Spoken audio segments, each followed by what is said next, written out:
तो अब जो आज का जो नेक्स्ट वीडियो आप लोगों के लिए होगा, इसमें कुछ और अलग तरह की जर्नल एंट्रीज हम लोग देखेंगे। आपको कुछ नहीं करना है, यहाँ से क्लासेस अटेंड करनी है और वीडियोस आपको डेली 2 से 3 बार देखने हैं। तो आज और कुछ अलग तरह की जर्नल एंट्रीज करेंगे हम, और देखते हैं कौन कितना ज़्यादा उसको रिपीट कर करके देखता है और चेक करता है। ठीक है, तो सबसे पहले हम स्टार्ट करें। तो पहला है गुड्स फॉर 50,000 रुपीज। देखिए आप लोग, goods for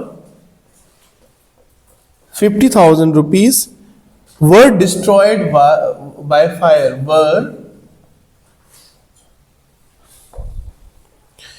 destroyed by fire. ठीक है, मतलब 50,000 का सामान अग्नि से जल गया। ठीक है, अब इसकी जर्नल एंट्रीज आप कैसे बनाओगे? अगर ऐसी दुर्घटना किसी के साथ हो जाए तो कैसे जर्नल एंट्रीज बनाएंगे? ठीक है, तो सबसे पहले इसमें जो पहली चीज आती है वो आती है लॉस बाय फायर। जो मतलब 2 एस्पेक्ट्स इसमें आते हैं, एक तो आता है लॉस बाय फायर और दूसरा वो सामान जो कि जल गया। 2 एस्पेक्ट इसमें आते हैं। ठीक है, अब लॉसेस इज ऑलवेज डेबिट। तो एक तो क्लियर हो गया कि हम लॉस को डेबिट बना देंगे। तो हम लिखेंगे आपका यहां पे loss by fire account debit. और कितना अमाउंट है? 50,000 रुपीज। ठीक है, अब क्रेडिट में क्या आएगा? देखिए यहां पे क्या लिखा है? सामान। और जब भी हमने कोई सामान अपने बिजनेस के लिए खरीदा है, परचेज किया है, कोई भी सामान हमने अपने बिजनेस के लिए परचेज किया, आप मुझे बताओ उसके लिए आप क्या एंट्री बनाते थे? मान लो मैंने कहा कि मैंने 50,000 का गुड्स खरीदा, क्या एंट्री बनाते थे आप? हैं, जल्दी बोलो, कॉन्फिडेंटली बोलो। हाँ, परचेज अकाउंट डेबिट। क्या बोलते थे? यानी कि जब भी आप कोई सामान खरीदते थे, परचेज अकाउंट को क्या करते थे? डेबिट करते थे। मैंने बताया था कि अकाउंट्स एक तरह से गुल्लक होती है। अकाउंट्स का मतलब होता है एक गुल्लक। अगर ये गुल्लक का नाम परचेज अकाउंट है तो जितनी बार भी ये डेबिट होगी उतनी बार ये गुल्लक भरेगी। ठीक है, अब अगर माल जल गया तो ऑब्वियसली ये गुल्लक क्या होगी? खाली हो गई। तो अगर ये गुल्लक भर रही है तो आपने इसको डेबिट किया है। जैसे इस रूल के हिसाब से है कि जब भी परचेज क्या था? एक्सपेंस था। जब भी एक्सपेंस बढ़ेगा तो डेबिट होगा। तो जब भी ये बढ़ रही थी डेबिट हो रही थी। अब ये गुल्लक खाली हो रही है यहाँ पे क्योंकि माल जल गया। तो आप गुल्लक खाली कैसे दिखाओगे? जब इसको क्या कर दोगे? क्रेडिट। क्या कर दोगे?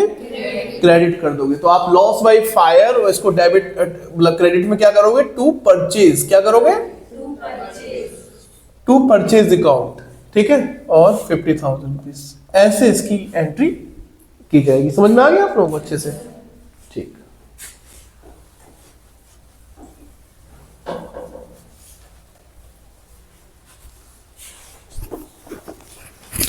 नेक्स्ट एंट्री है goods worth 18,000 rupees.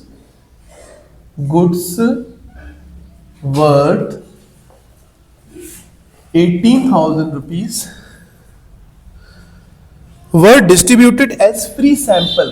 Were distributed as free sample and 20,000 were given and 20,000 were given as charity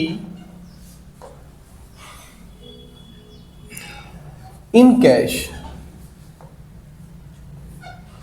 ठीक है,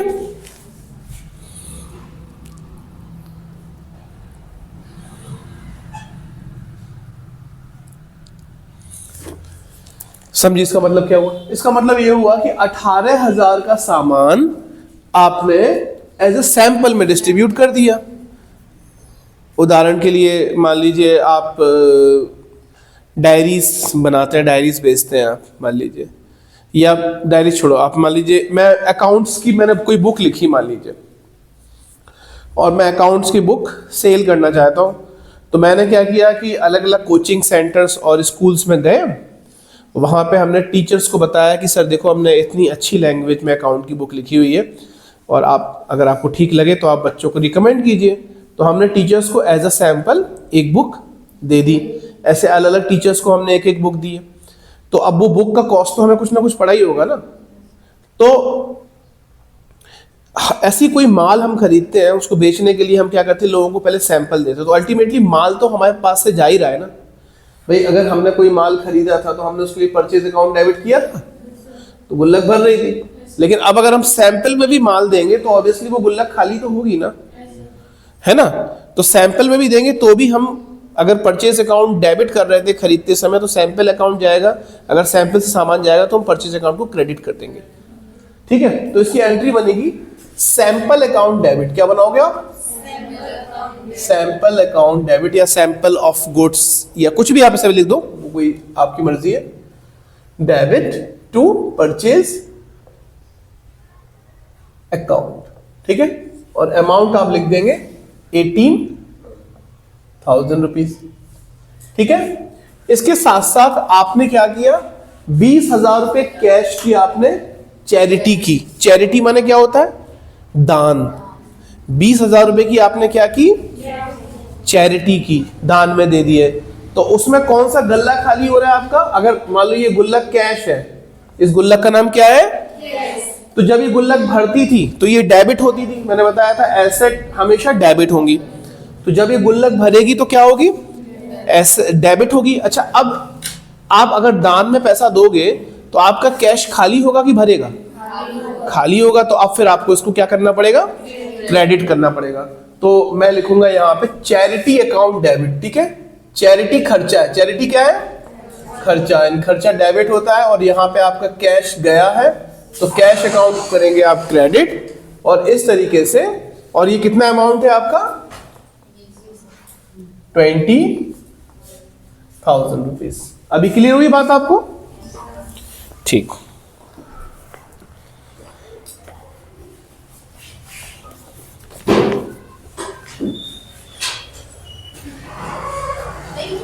आ जाओ।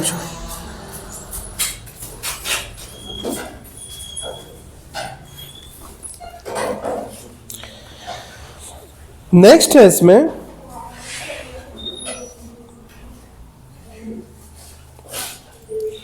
नेक्स्ट है गुड्स वर्थ 25,000। लिखिए आप, goods worth 25,000 and cash 40,000 and cash 40,000 were taken away by proprietor, were taken away by proprietor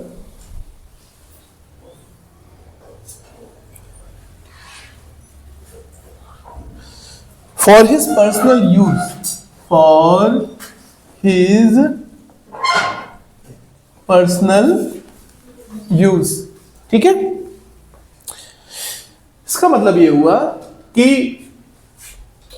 25,000 रुपए का तो सामान, गुड्स वर्थ 25,000, यानी 25,000 रुपए का सामान और 40,000 रुपए कैश। ये जो प्रोपराइटर है यानी कि मालिक, वो अपने खुद के यूज के लिए घर पे लेके चला गया, ठीक है। तो अब इसमें दो गुल्लक है। एक तो गुल्लक हो गई आपकी सामान की, सामान मतलब परचेज, और दूसरी गुल्लक हो गई गल्ला मतलब कैश का। दो गुल्लक हो गई। अब इन दोनों गुल्लकों में से मालिक सामान लेके चला गया, है ना। तो जब ये गुल्लक भर रही थी तब ये क्या थी? डेबिट थी। अब ये गुल्लक खाली हो रही है तो क्या हो जाएंगी? क्रेडिट हो जाएंगी। इतना तो क्लियर है कि ये दोनों अकाउंट आप क्रेडिट करेंगे, ठीक है। अब पहले में ये है कि पहले में तो आप क्या लिखेंगे? Drawing account debit. क्या लिखेंगे?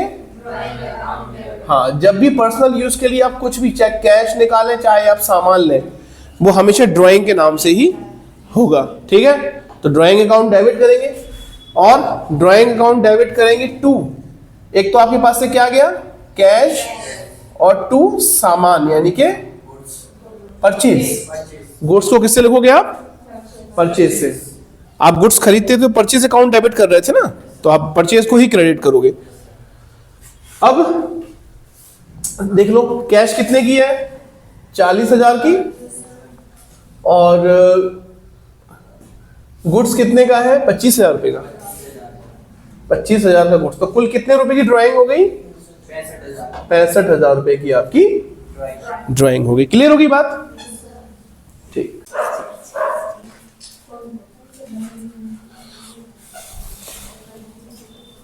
क्या नेक्स्ट करें? लिखा है goods worth 20,000,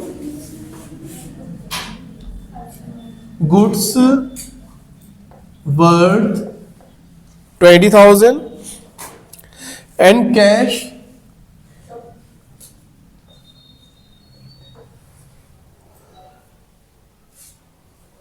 5,000 rupees. 5,000 were given away as charity. Were given away as charity. ठीक है, इजी हो गया आपके लिए। इसमें चैरिटी में क्या क्या जा रहा है? एक तो कैश जा रहा है, दूसरा गुड्स जा रहा है। तो दो गुल्लक बना लीजिए, एक तो गुड्स की गुल्लक यानी कि परचेज, और दूसरी कैश की गुल्लक। दोनों ही गुल्लक आपकी खाली हो रही हैं, ठीक है।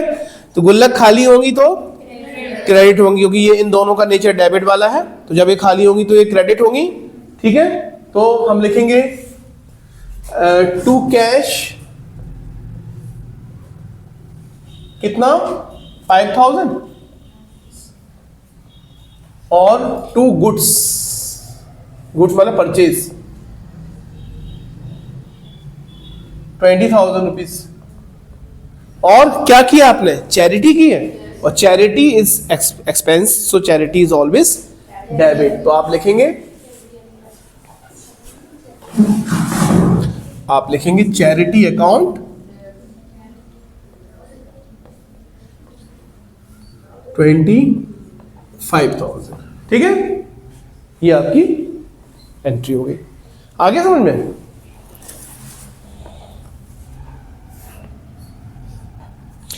एक और लास्ट अलग तरह की एंट्री है,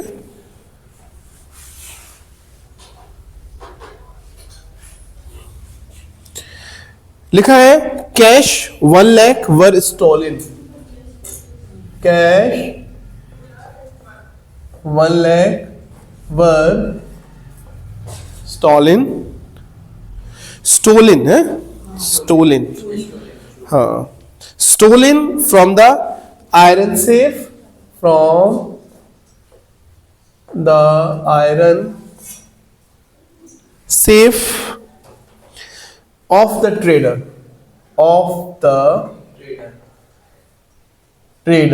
अब देखिए स्टील माने होता है चोरी होना, स्टील माने इसी का सेकंड फॉर्म है स्टोल, ठीक है।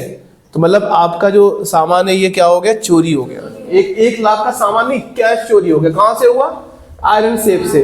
जो लोहे का सेफ होता है ना, तिजोरी बोलते हैं उसको हिंदी में, ठीक है, लोहे की होती है। तो उसी तिजोरी में से क्या है, 1 लाख का कैश आपका चोरी हो गया। चोरी हो गया तो आपका मान लीजिए अगर ये गुल्लक कैश है, अगर ये चोरी हो जाएगी तो ये गुल्लक खाली हुई कि भर गई? खाली हो गई। तो उसको क्या करना पड़ेगा? क्रेडिट। तो पहले तो आप कर दीजिए क्रेडिट इसको। तो आप लिखेंगे टू कैश। कैश कितने का कम हो गया? 1 लाख का, ठीक है। अब इसको बोलेंगे लॉस बाय स्टोलन, नुकसान चोरी से हुआ, ठीक है। तो आप लिखेंगे loss by stolen account debit, चोरी से हुआ नुकसान कितना? 1 लाख रुपए। बस इजी, कटे ना? नाम भी लिख सकते थे सर। किसका? जैसे चोरी की, उसमें अच्छी मार लगाएंगे यार, और उसको छुड़ा लेंगे हम, कैश में मिल जाएगा। तो ये सिर्फ बात है, आपने देखी है दुकान अगर एक एंट्री घुमानी नहीं, इसको या तो एक अकाउंट यूजली बनाते हैं, जैसे लॉस बाय स्टोरेज लिखा आपने, इसको लॉस बाय थेफ्ट भी लिखते हैं। क्या लिखते हैं? लॉस बाय थेफ्ट, है ना? हाँ, इसमें कुछ ऐसी एंट्री दे दी कि प्रॉपर्टी घर से चोरी हुआ तो पर्सनल वाला रहेगा। रुक जाओ, बता रहे हो। देखो, लॉस बाय थेफ्ट भी लिख सकते हैं आप इसमें।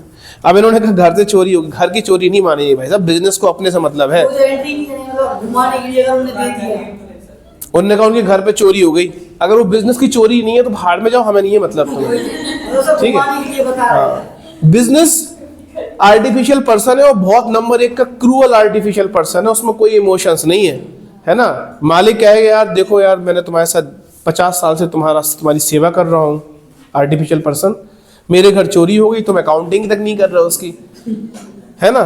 तो वो इमोशनलेस आर्टिफिशियल पर्सन है, वो कहता भाड़ में जाओ तुम।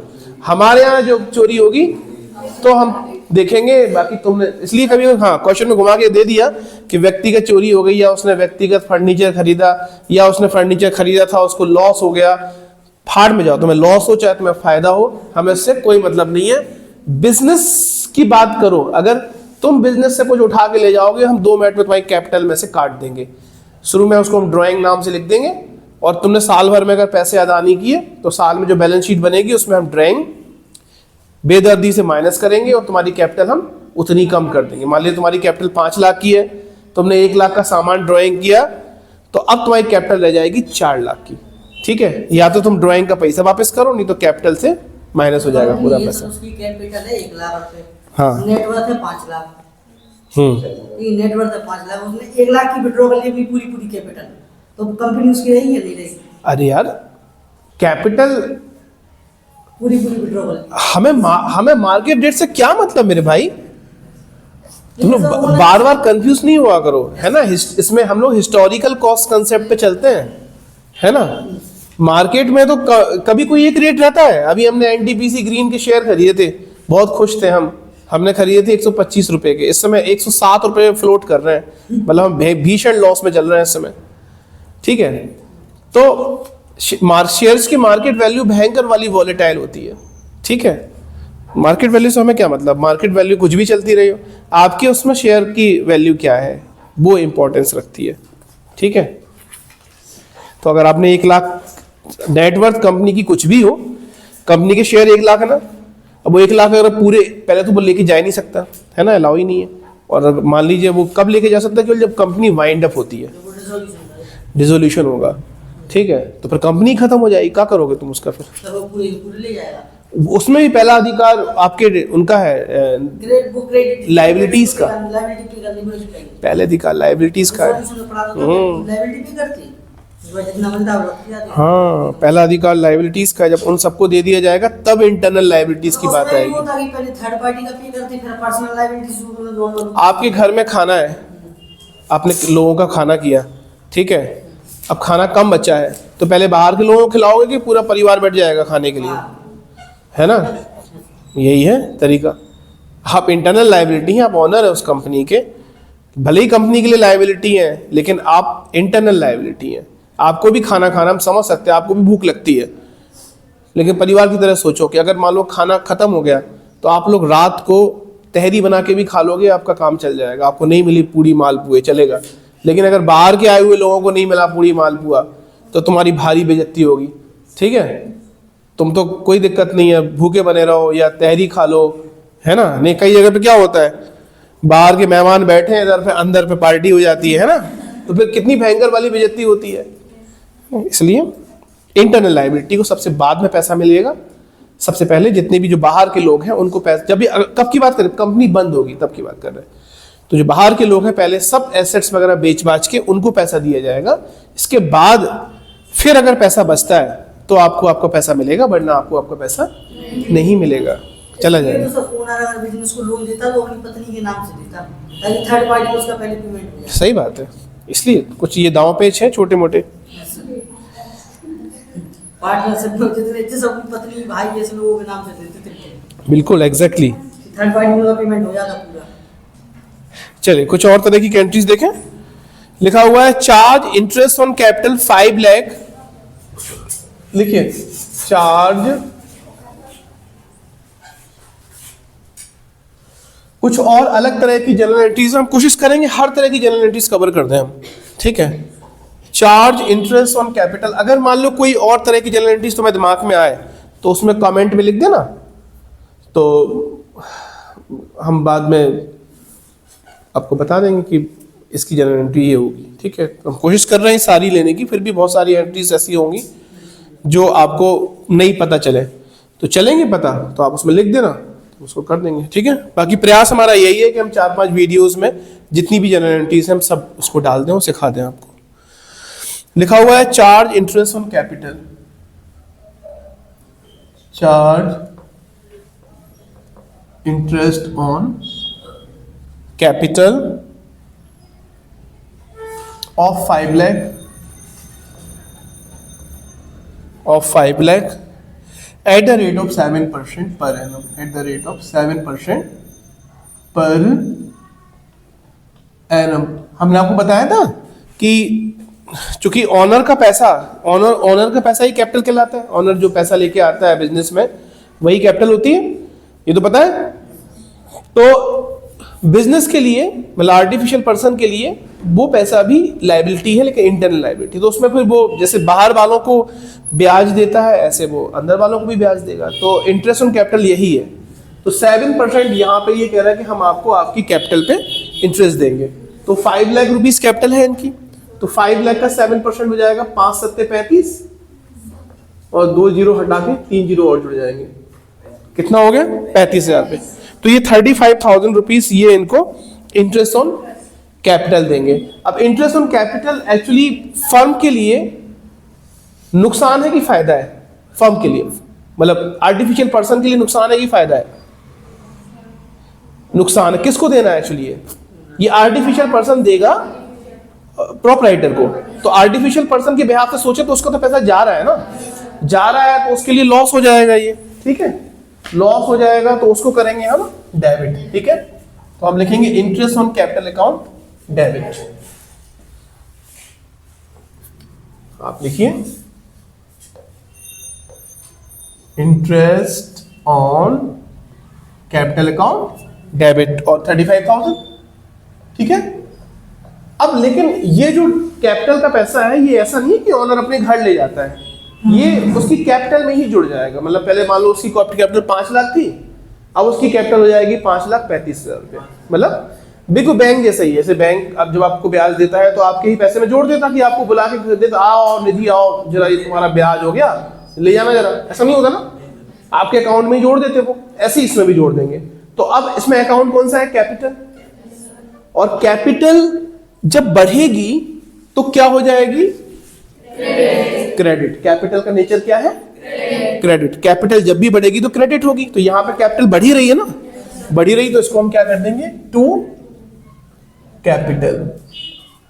और कैपिटल कितनी है? 35,000 रुपीज, ठीक है। ये देता है विड्रॉ कर, ये दे देता है इंटरेस्ट जो प्रॉफिट एंड लॉस अकाउंट से चार्ज नहीं है। नहीं, इंटरेस्ट ऑन कैपिटल ऐसे नहीं होते वो, फिर एक तरह से कैश मतलब वो कैपिटल निकालना ही होता है एक तरह से, फिर कैपिटल विड्रॉल करना होता, विड्रॉल ऑफ द कैपिटल, फिर तो वो उस तरीके से निकलेगी, विड्रॉल ऑफ द कैपिटल होगा, कैपिटल फिर आपकी डेबिट हो जाएगी उतनी और आप कैश को कर दोगे क्रेडिट। ओनर खुद के लिए एक सैलरी का प्रोविजन भी करता है। चार्ज 5% डेप्रिसिएशन, चार्ज 5% डेप्रिसिएशन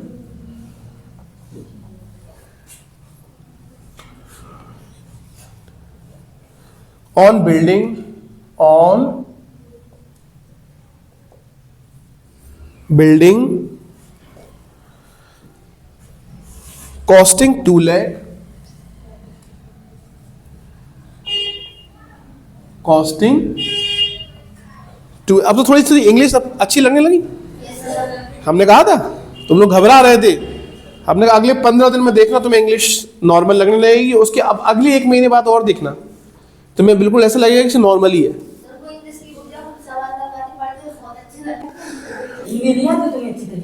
सही बात है। तो क्या हुआ हमने बताया आपको, charge 5% building 2 lakh and 8% depreciation on furniture and 8% depreciation on furniture, और इसकी कॉस्टिंग है of 5,000 rupees, of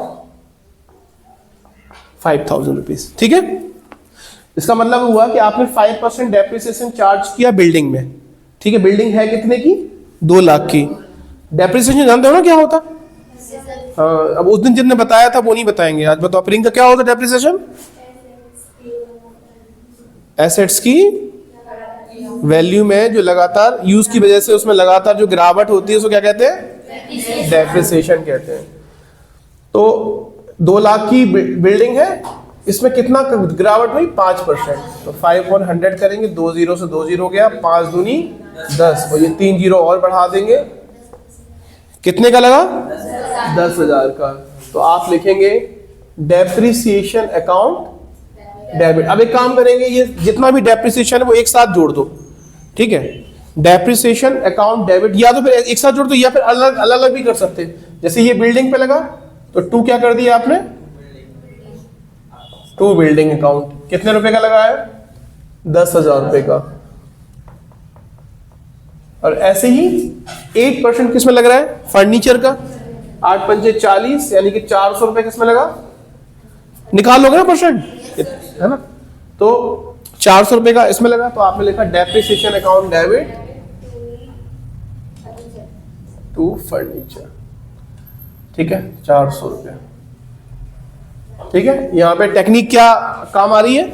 depreciation expense है, खर्चा है, लॉस है, तो आपने इसको डेबिट कर दिया।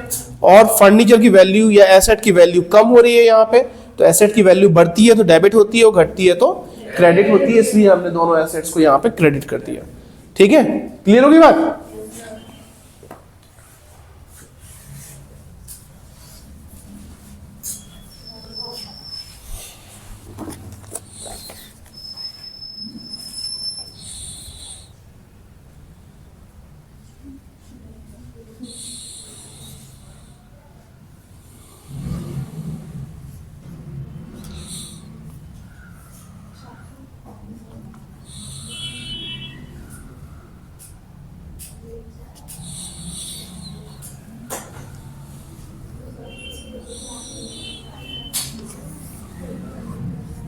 चलो अब कुछ और अलग तरह की एंट्रीज करें। लिखा हुआ है sold goods costing 1,20,000 rupees. Sold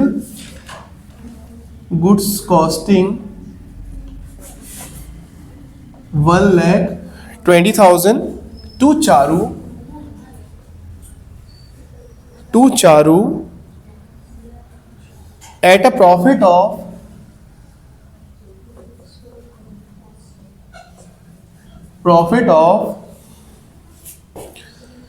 33 सही 1/3% on cost less 15% trade discount. ठीक है, नोट कर लो आप लोग। क्या है? Sold goods costing 1,20,000। इसकी कॉस्ट कितनी आई है? हाँ, मतलब आपने परचेज कितने में किया था? 1,20,000। अब कोई चीज आप 1,20,000 में खरीदोगे तो 1,20,000 में बेच दोगे क्या? कुछ प्रॉफिट लोगे, तो प्रॉफिट कितना ले रहे हो? 33 सही 1/3%। इसको सही करेंगे तो कैसे करते हैं? है ना, 3 का गुणा 33 में करते हैं, 99, और प्लस ये 1 जोड़ देते हैं। ये बचपन में किया आपने कि नहीं किया? तो ये 100/3% हो गया।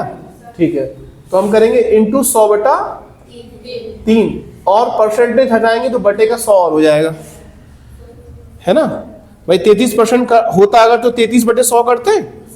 अब 33/3% है तो 100/3% है तो 100/3, और परसेंट हटाओगे तो हमेशा अपॉन में 100 आ जाता है। ठीक है, तो ये 100 से 100 गया, और 3 चौको 12, 0 0 0, कितना हो गया? 40,000 रुपया। ठीक है, तो कॉस्ट होगी इनकी 1,20,000 रुपया, और ये 40,000 के प्रॉफिट पे बेचेंगे। यानी कि इन्होंने कितने में बेचा होगा, 1,60,000 में। अब आगे फिर लिख रहे हैं, ये लिख रहे हैं इसके बाद उसमें 15% का ट्रेड डिस्काउंट भी देंगे भाई साहब, ठीक है, दिखावे के लिए, मतलब है ना। अब कस्टमर तो इसी से खुश होता है ना। तो 15% आपने ट्रेड डिस्काउंट भी दे दिया, तो 1,60,000 का क्या निकाल लो आप, 15/100, 2 जीरो से 2 जीरो चले गए। अब 15 छक्के 90 हासिल आई 9, 15 एकम 15 और 9 24, और ये 2 जीरो और बढ़ा लो, मतलब 24,000 रुपए का डिस्काउंट दे दिया। तो अब 1,60,000 में से 24,000 घटाओगे तो कितना बचेगा, 136 बचेगा ना। 60 में से 24,000 कितने बचे, 136 ना। तो 1,36,000, वो 16,000 प्रॉफिट में चलेगा। तो वो चीज कितने में मिली, 1,00,000, ठीक है। इसी की एंट्री करनी है, सेल्स की एंट्री करनी। सेल्स क्या होता है, रेवेन्यू।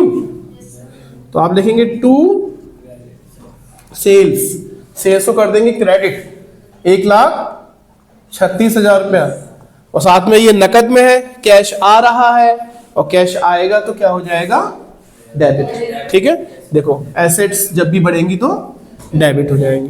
तो आप लिखेंगे कैश अकाउंट डेबिट, और कितना करेंगे, 1,36,000 रुपीज। इजी कि टफ है, देखने में टफ लगती है, ये है बहुत इजी, ठीक है। ये थोड़ी कैलकुलेशन, बस इसकी प्रैक्टिस आप कर लीजिए तो वो इजी हो जाएंगी।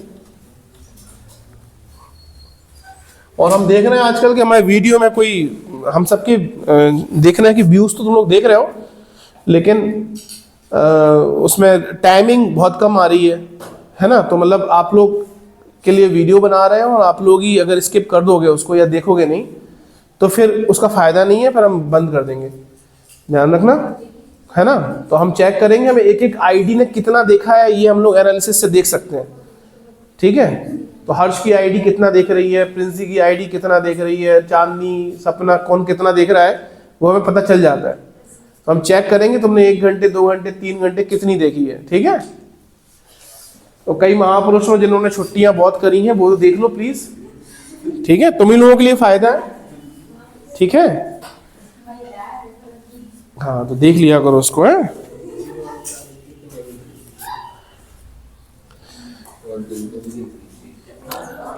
आलस्य जीवन पे इतना छाया हुआ है कि सर आप वीडियो बना लीजिए हमारी, या आप खुद डंडा लेके हमारे ऊपर आ जाइए, तो भी हम नहीं पढ़ेंगे सर। आप मार लगाइए, पिटाई लगाइए, कुछ करिए सर, हम नहीं पढ़ेंगे। नहीं, हिमांशी के लिए नहीं कहा हमने, हम कहा ही नहीं।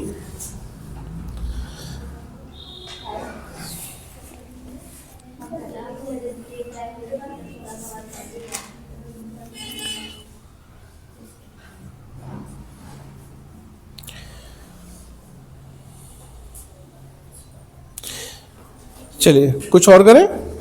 लिखा हुआ है प्रीपेड सैलरी 2,000 रुपीज, प्रीपेड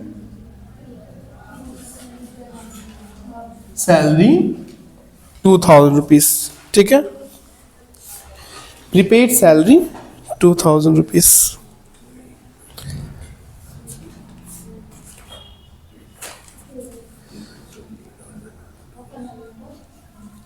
तो जब भी आपको कोई सैलरी एडवांस में मिल जाए तो आप उसको मतलब उससे माइनस ही कर दोगे, मतलब वो आप मानोगे नहीं, ठीक है। आप एक्रूअल कॉन्सेप्ट ये कहता है कि जब आप उस सैलरी को एक्रू कर ले तभी आप उसको पे करें, ठीक है। तो आपने चूंकि पहले से पे कर दी तो वो आपके लिए एसेट हो जाएगी। प्रीपेड सैलरी क्या हो जाएगी आपके लिए, asset, and asset is always debit. तो आप एंट्री बनाएंगे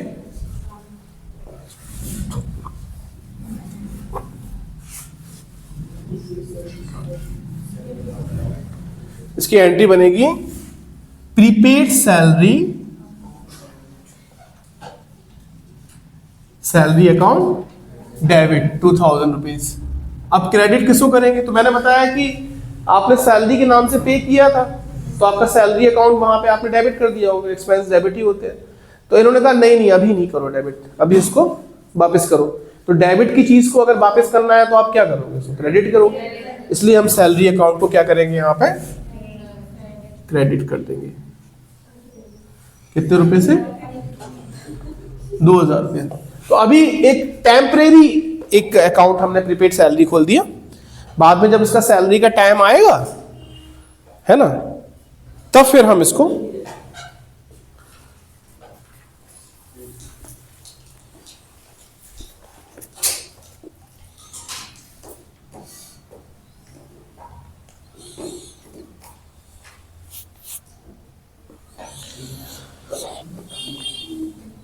तो इसकी एंट्री आपने कर दी होगी, salary account debit to cash. ये आप सोच रहे होगे ना कि सर इसमें कैश तो चला गया हमारा, हमने सैलरी पे की है, तो उसकी एंट्री कहाँ गई? तो जब आपने सैलरी पे की होगी तब आपने एंट्री कर दी होगी salary account debit to cash. तो वो एंट्री तो आपकी जिंदा है, ठीक है। तो कैश तो आपने वहां पे क्रेडिट कर ही दिया ना एक बार, लेकिन फिर आपसे कहा गया कि नहीं नहीं ये तो गलत है, ये प्रीपेड सैलरी है। तो फिर आपने कहा अरे अरे अरे, तो फिर जो सैलरी हमने डेबिट कर दी उसको तो क्रेडिट में करना पड़ेगा। तो उसको क्रेडिट में करने के लिए आपने ये वाली एंट्री बनाई। तो एक्चुअली जो एंट्री हो गई आपकी prepaid salary account debit to cash, है ना। लेकिन हमने ये मान के चला कि आपने ये पहले से ही, हाँ पहले से आपने जो आपने मैंने कहा सैलरी पे की। अब सैलरी अपन एक महीने की तो पे करते नहीं, सैलरी तो एक साथ पे करते हैं। तो जब आपने सैलरी पे की होगी तब आपने salary account debit to cash किया होगा। बाद में एडजस्टमेंट में पता चला कि अरे अरे अरे ये सैलरी तो एडवांस में पे हो गई। तो जब उसको एडवांस में पे कर दिया तो फिर आपको क्या करना पड़ेगा, आपको एक नया अकाउंट खोलना पड़ेगा, प्रीपेड सैलरी अकाउंट, और वो जो सैलरी आपने डेबिट कर दी उसको वापस से क्रेडिट करना पड़ेगा। इसलिए हमने इसको टू सैलरी किया है। उतना, और सिर्फ उतना ही अमाउंट जितना कि आपने, जैसे मान लीजिए आपने 1 लाख की सैलरी बांटी, उसमें 2000 की सैलरी ऐसी थी जो एडवांस में चली गई, तो सिर्फ 2000 को ही क्रेडिट करोगे, मतलब बाकी 98,000 आपका अभी भी डेबिट में ही पड़ा हुआ है, ठीक है। केवल 2000 रुपीज आपने लेके उसको क्रेडिट में कर दिया, तो ऑटोमेटिकली जो आपका सैलरी अकाउंट का डिब्बा है उसमें 1 लाख की जगह 98,000 दिखना शुरू हो जाएगा, ठीक है। आप बैलेंस जब चेक करोगे, जैसे ही आप सैलरी अकाउंट को 2000 से क्रेडिट करोगे तो वो गुल्लक आपकी ऑटोमेटिकली 98,000 दिखानी शो कर देगी, ठीक है। ये प्रीपेड सैलरी है। और जब आप उसका टाइम आएगा तो बस आप इसको उलट दे लो, salary account debit to prepaid salary हो जाएगा, तो वो आपकी चीजें खत्म हो जाएंगी, ठीक है। तो ये जब ये कहते हैं कि जब उसका समय आए तभी आप उसको पे करिए, उसके पहले आप उसको पे करने की जरूरत नहीं। अगर आपने कर दिया तो उसको वापस से, ये एक्रूअल कॉन्सेप्ट कहता है, ठीक है। तो हम हमेशा एक्रूअल कॉन्सेप्ट के आधार पे, अभी थोड़ा सा दिमाग में आपको समझ में नहीं आ रहा होगा, लेकिन आप बस मेरी इस बात को ध्यान में रखिएगा। और इसके बाद जब हम लोग आगे अभी जब फाइनल अकाउंट करेंगे ना, तो फाइनल अकाउंट में एडजस्टमेंट आते हैं, तो टीचर्स यूजली क्या करते हैं, बच्चों को रटा देते हैं कि इसके 2 इफेक्ट हैं, ये इधर जाएगा वो उधर जाएगा, ये इधर जाएगा वो उधर जाएगा। बच्चों की कॉन्सेप्ट क्लैरिटी नहीं होती। तो ये सब बातें आपको बता रहे हैं इसलिए ताकि आप उस समय आपकी कॉन्सेप्ट क्लैरिटी रहेगी बिल्कुल, कि आप अगर हमने ये चीज़ इधर की है और ये चीज़ उधर की है तो क्यों की है, एक एक चीज़ आपको क्रिस्टल क्लियर हो जाएगी। तो उसमें होगा क्या कि जब आप कठिन लेवल के क्वेश्चंस लगाएंगे तो भी आपको इजी लगेंगे, क्योंकि ये कोई मैथमेटिक्स तो है नहीं है, ये सिंपल स्टेटमेंट होता है। अकाउंट्स क्या है, स्टेटमेंट्स है, रूल्स पे चलते हैं। तो अकाउंट्स पे अगर आपकी कॉन्सेप्ट क्लियरिटी है तो अकाउंट्स में कोई क्वेश्चन टफ है ही नहीं। हम दुनिया के टफेस्ट क्वेश्चन भी ले आए तो भी टफ नहीं है अगर कॉन्सेप्ट क्लैरिटी है। और कॉन्सेप्ट क्लैरिटी नहीं है तो फिर आपको फिर होता है ये क्वेश्चन टफ है, ये इजी है। इसलिए ये वीडियो आप जैसे अभी तो चलो वीडियो में हम सेव कर भी रहे हैं आपके लिए, तो आप बार बार जब लगातार देखेंगे तो आगे वाले चैप्टर्स में जब आप आएंगे तब फिर आपको इन पीछे वाले चैप्टर्स का महत्ता समझ में आ जाएगी कि इनका इंपॉर्टेंस क्या था, हम क्यों तुम्हें अभी से ये सारी चीजें बता के चल रहे हैं, ठीक है। तो अब जब हम फाइनल अकाउंट के वीडियोस पे आएंगे या फाइनल अकाउंट करेंगे ना, तो तुम लोगों को ये बहुत अच्छा लगेगा, फिर तुम्हें बहुत आराम से तुम लोग ये फाइनल अकाउंट कर लोगे, ठीक है। चलिए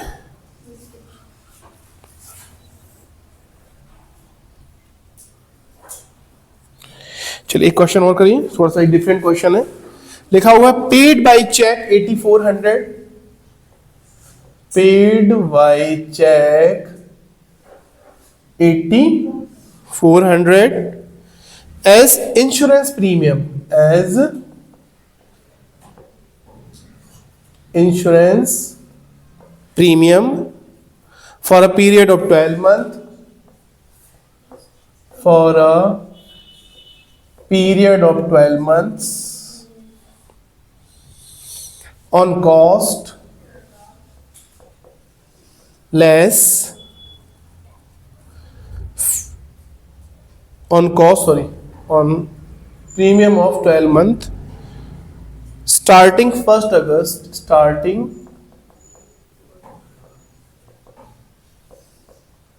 1st August 2023 और फाइनेंशियल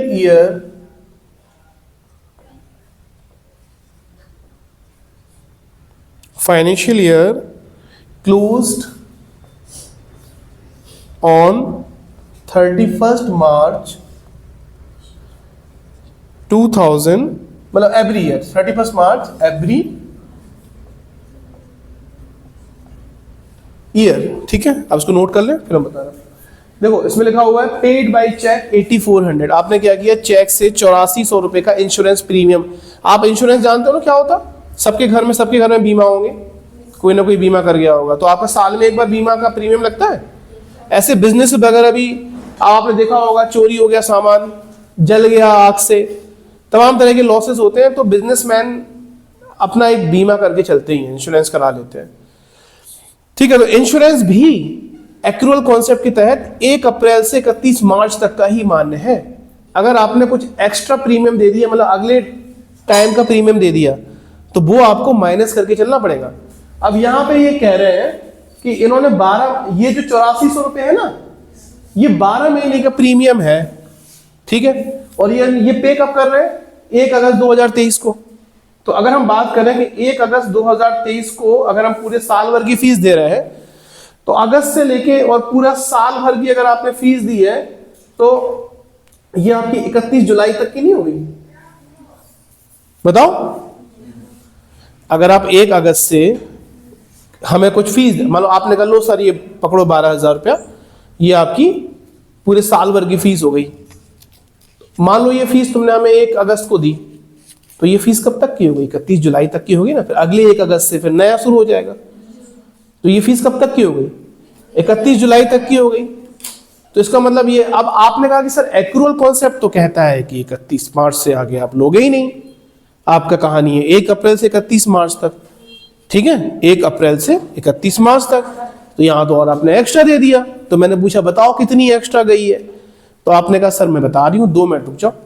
तो आपने कहा 31 मार्च के बाद सर क्या आएगा, अप्रैल। तो आपने कहा सर 30 अप्रैल, अप्रैल की एक्स्ट्रा आ गई, मई, जून, जुलाई, सर 4 महीने की एक्स्ट्रा आ गई है। आपने 4 महीने की एक्स्ट्रा दे दी।